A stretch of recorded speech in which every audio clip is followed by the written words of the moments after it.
you don't choose your passions choose you. And all of us are gifted with certain passions, and the people who are lucky are the ones who get to follow those things. And I always advise our young employees, I meet with interns and so on, you can have, and my kids too, you can have a job, or you can have a career, or you can have a calling. And if you can somehow figure out how to have a calling, you have hit the jackpot, because that's the big deal. And most people don't ever get there. You know, you're very lucky if you have a career. A lot of people end up with a job. Do something that you think is interesting, and let the waves catch you. You know, something that I see people do, which I don't think is a good idea, is they try to chase the current thing. I saw this so much in 1997 and 1998, 1999 with respect to the internet. There were, you know, in 94 and 95 and 96 and 97, mostly the people who were, you know, the kind of the earlier you get, the more true this is, but, you know, the people who were sort of looking at this space and starting companies were genuinely interested in it. They thought it was really cool. By the time you got to 1999, like doctors were stopping, you know, like, screw that doctor thing. I'm going to start a .com company. You know, and so that really made no sense whatsoever. You know, people were sort of abandoning the things they were genuinely interested in, trying to catch a wave. And whenever you try to catch a wave, you're almost always too late. So it's better to just, I mean, if you're paddling after it, you basically have to wait in place and let it come to you. And so just find something that you're passionate about. I would definitely, on the career advice side, the most important thing about your first job out of school is to pick a place where you think where your learning per unit time is going to be very high. You can optimize for a bunch of variables, and it can get very confusing. You know, where is the location? You know, what's the salary going to be? And all those things are worth considering. They're all important. But make sure you pull back after you've done your analysis and say, am I also picking the place that I believe my learning per unit time is going to be the fastest? And you learn much more from a best practices company than you do. You learn no matter where you go. So if you go work for somebody and you're like, God, these people are all crazy. This is insane. You'll learn a lot of negative lessons that you can use later, and you can not do those things. But that process of elimination method takes a long time. So it's better to try and find a place that has really high hiring standards. Some of the basics, especially, you know, a place that's trying to recruit only the A's hire A's, and B's hire C's, and C's hire D's. So you've got to hire only A's, and you need to pick a company that's doing those kinds of fundamental practices well, because then you'll learn so much. It'll set you up to do other things. So I would say that's probably the best career advice I give. A young person should find something that they're passionate about to do. And that's not going to surprise anyone. It's a clear thing to do. It's very hard. If you don't love your work, you're never going to be great at it. I think the other thing I would suggest to any young person, even before they start their career, is to really think about their choices. Because I find young people, and I when I was young, I made this mistake too. You can get very fixed on your gifts. So everybody has gifts. You know, you have gifts and you have things that you didn't get gifted. Maybe you're extremely beautiful. Maybe you're extremely good at mathematics. There are a lot of things that you can be given. But those things can confuse you because they're not the things that construct your life. It's your choices that construct your life, not your gifts. You can celebrate your gifts. Be proud of them. Be happy of them. Actually, don't be proud of them. Be celebratory of them. But you can't be proud because they're gifts. They were given to you. You didn't earn them. You can only be proud of the things you earn. And so as I got older, I started to realize I wasn't proud of my gifts. I was always good at school. School was always easy for me. And I was always proud that I was a great student. I got A's in all my classes. I was good at math, all of that. And I thought that's who I was. But it's not true.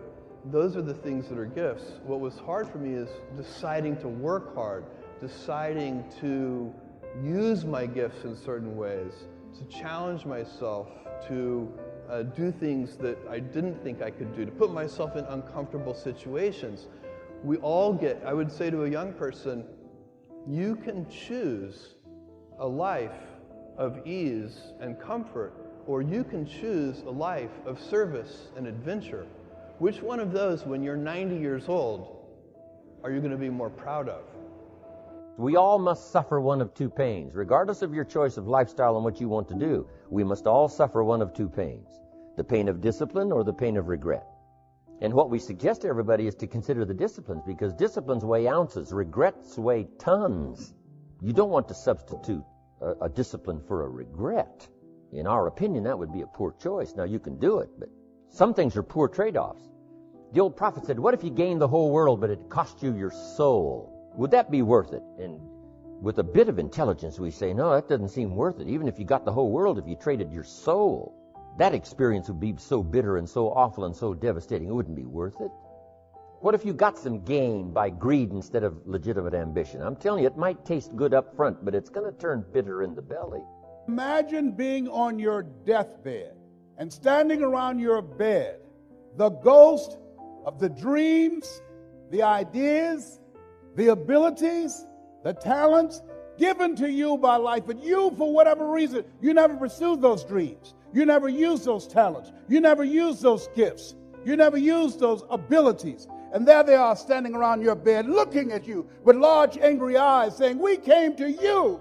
And only you could have given us life. And now we must die with you forever. And the question is, if you died today, what dreams, what ideas, what books, what leadership, what voice, what story will die with you? Our world is and always will be a constant battle between the life of ease and its momentary rewards and a life of discipline and its far more significant rewards. Each has its own price, the price of discipline or the price of regret. We will pay one or the other. It's much easier to complain about the economy. It's much easier to complain about our elected officials. It's much easier to talk about the recession. That's much easier. To come up with excuses and why you can't do it. My mentor said something to me, Mike Williams. I want you to write this down. He said, anybody can complain. He said, if you do what is easy, that's complaining. If you do what is easy, your life will be hard. If you do what is easy, complain about your situation, your circumstances. If you do what is easy, stand around and be a volunteer victim like everybody else. If you do what is easy, surrender and give up on your dreams, become depressed and bitter and angry. Anybody can do that. If you do what is easy, your life will be hard. But if you do what is hard, your life will be easy. The best way to think about it was to project myself forward to age 80 and say, look, when I'm 80 years old, I want to have minimized the number of regrets that I have. I don't want to be 80 years old in a quiet moment of reflection, thinking back over my life and cataloging a bunch of major regrets. And I think that regrets, our biggest regrets, in most cases, you can murder somebody, okay, you'd regret that. But in most cases, our biggest regrets turn out to be acts of omission. It's paths not taken. And they haunt us. We wonder, what would have happened? I loved that person and I never told them. And then they married somebody else. I didn't do this. And so that's the frame of mind that I put myself in. And once I did that, once I thought about it that way, it was immediately obvious to me. I knew that when I'm 80, I would never regret trying this thing that I was super excited about and failing. If it failed, fine. I would be very proud of the fact when I'm 80 that I tried. And I also knew that it would always haunt me if I didn't try. And so that would be a regret. It would be a 100% chance of a regret if I didn't try, and basically a 0% chance of regret if I tried and failed. So I think that's a useful metric for any important life decision. Develop the ability to act. Take action. Not hasty if it isn't required, but don't lose much time. Here's the time to act. When the idea is hot and the emotion is strong. What could you do to improve yourself? Well, let's step one step backwards. The first question might be, why should you even bother improving yourself? And I think the answer to that is something like, so you don't suffer any more stupidly than you have to. And maybe so others don't have to either. It's something like that. Like there's a real injunction at the bottom of it. It's not some casual self-help doctrine. It's that if you don't organize yourself properly, you'll pay for it, and in a big way, and so will the people around you. Now, and you could say, well, I don't care about that, but that's actually not true. You actually do care about that, because if you're in pain, you will care about it. And so you do care about it, even if it's just that negative way, you know. It's very rare that you can find someone who's in excruciating pain who would ever say, well, it would be no better if I was out of this. Sort of pain is one of those things that brings the idea that it would be better if it didn't exist along with it. It's incontrovertible. So you get your act together so that there isn't any more stupid pain around you than necessary. Well, so then the question might be, well, how would you go about getting your act together? And the answer to that, and this is a phenomenological idea too, it's something like, look around for something that bothers you and see if you can fix it. So now you think, well, let's say you go into you can do this in a room. It's quite fun to do it just when you're sitting in a room, like a room, maybe your bedroom. You can sit there and just sort of meditate on it and think, okay, if I wanted to spend 10 minutes making this room better, what would I have to do? And you have to ask yourself that, right? It's not a command. It's like a genuine question.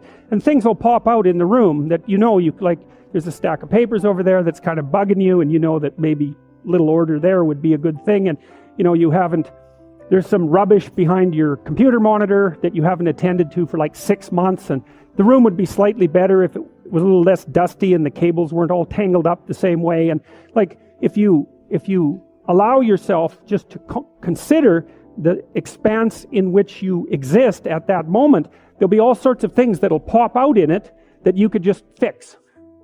And, you know, I might say, well, if you were coming to see me for psychotherapy, the easiest thing for us to do first would just be to get you to organize your room. You think, well, is that psychotherapy? And the answer is, well, it depends on how you conceive the limits of your being. And I would say, start where you can start. You know, if something announces itself to you, which is a strange way of thinking about it, as in need of repair, that you could repair, then, hey, fix it. You fix 100 things like that, your life will be a lot different. Now, I often tell people too, fix the things you repeat every day, because people tend to think of those as trivial, right? You get up, you brush your teeth, you have your breakfast, you know, you have your routines that you go through every day. Well, those probably constitute 50% of your life. And people think, well, they're mundane, I don't need to pay attention to them. It's like, no, that's exactly wrong. The things you do every day, those are the most important things you do. Hands down. All you have to do is do the arithmetic. You figure it out right away. So 100 adjustments to your broader domain of being, and there's a lot less rubbish around, and a lot fewer traps for you to step into. And so that's in keeping with Jung's idea about erasing once you've got your mind and your emotions together, and once you're acting that out, then you can extend what you're willing to consider yourself and start fixing up the things that are part of your broader extent. Now, sometimes you don't know how to do that. So you might say, imagine you're walking down Bloor Street and there's this guy who's like alcoholic and schizophrenic and has been on the streets for 10 years. He sort of stumbles towards you and, you know, incoherently mutters something. That's a problem. And it would be good if you could fix it, but you haven't got a clue about how to fix that. You just walk around that and go find something that you could fix, because if you muck about in that, not only is it unlikely that you'll help that person, it's very likely that you'll get hurt yourself. So, you know, just because while you're experiencing things announce themselves as in need of repair, doesn't mean that it's you right then and there that should repair them. You have to have some humility. You know, you don't walk up to a helicopter that isn't working and just start tinkering away with it. You have to stay within your domain of competence. But most of the time, if people look at their lives, you know, it's a very interesting thing to do. I like the idea of the room, because you can do that at the drop of a hat. You know, you go back to where you live and sit down and think, okay, I'm going to make this place better for half an hour. What should I do? And you have to ask. And things will just pop up like mad. And it's partly because your mind is a very strange thing. As soon as you give it a name, a genuine aim, it'll reconfigure the world in keeping with that aim. That's actually how you see to begin with.